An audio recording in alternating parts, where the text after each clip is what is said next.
Ideas are the beginning points of all fortunes. Following are two true stories about ideas that have yielded huge fortunes. In the late 1880s, an old country doctor drove to town, hitched his horse, quietly slipped into a drugstore by the back door, and began dickering with a young drug clerk. For more than an hour behind the prescription counter, the old doctor and the clerk talked in low tones. Then the doctor left. He went out to the buggy and brought back a large old-fashioned kettle, a big wooden paddle, used for stirring the contents of the kettle, and deposited them in the back of the store. The clerk inspected the kettle, reached into his inside pocket, took out a roll of bills, and handed it over to the doctor. The roll contained exactly $500, the clerk's entire savings. The doctor handed over a small slip of paper on which was written a secret formula. The words on that small slip of paper were worth a king's ransom, but not to the doctor.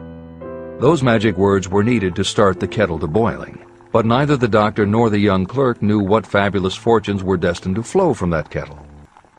The old doctor was glad to sell the outfit for $500. The clerk was taking a big chance by staking his entire life savings on a mere scrap of paper and an old kettle. He never dreamed his investment would start a kettle to overflowing with gold that would one day surpass the miraculous performance of Aladdin's lamp. What the clerk really purchased was an idea. The old kettle and the wooden paddle and the secret message on a slip of paper were incidental. The miracle of that kettle only began to take place after the new owner mixed with the secret instructions an ingredient of which the doctor knew nothing. See if you can discover what it was that the young man added to the secret message, which caused the kettle to overflow with gold. Here you have a story of facts stranger than fiction, facts that began in the form of an idea. Just look at the vast fortunes of gold this idea has produced. It has paid, and still pays, huge fortunes to men and women all over the world who distribute the contents of the kettle to millions of people. Whoever you are, wherever you may live, whatever your occupation, just remember every time you see the words Coca-Cola that its vast empire of wealth and influence grew out of a single idea. And that idea, the mysterious ingredient the drug clerk, Asa Candler, mixed with a secret formula was imagination. Stop and think of that for a moment.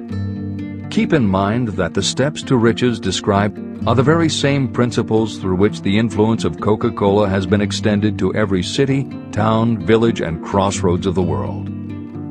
Now here's the most important thing to remember. The ideas you create may have the possibility of duplicating the enormous success of this worldwide thirst killer. Harland Sanders, too, had a recipe in a magic kettle. Actually, his kettle was a pressure cooker, but neither his cooker nor his recipe of 11 herbs and spices would be mentioned here if he didn't also have imagination.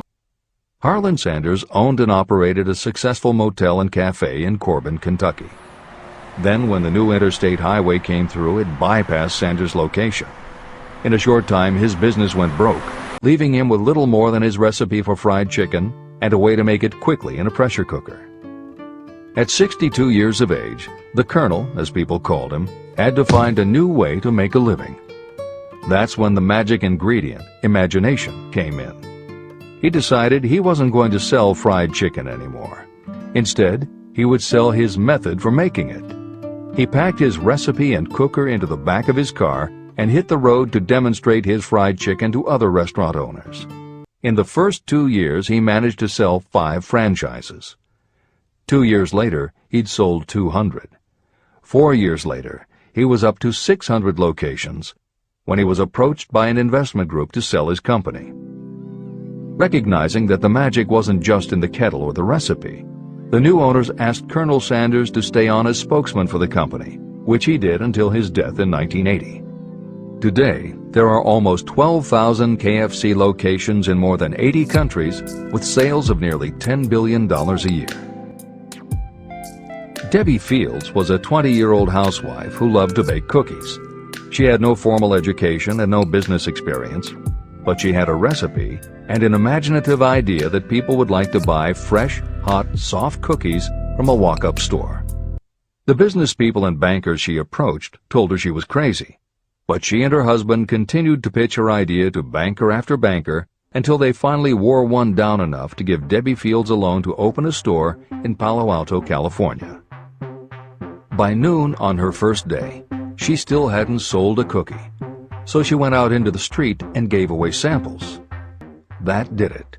Her walk-in try-a-sample cookie store took off. Today, Mrs. Fields' stores are all across America. Harvard Business School uses her methods as a case study in efficiency, and Debbie Fields has become a best-selling author, an in-demand motivational speaker, and a television personality. The magic would have to be in the imaginative way that they would convince the right people to help them, and in having the perseverance to stick with it until they succeeded.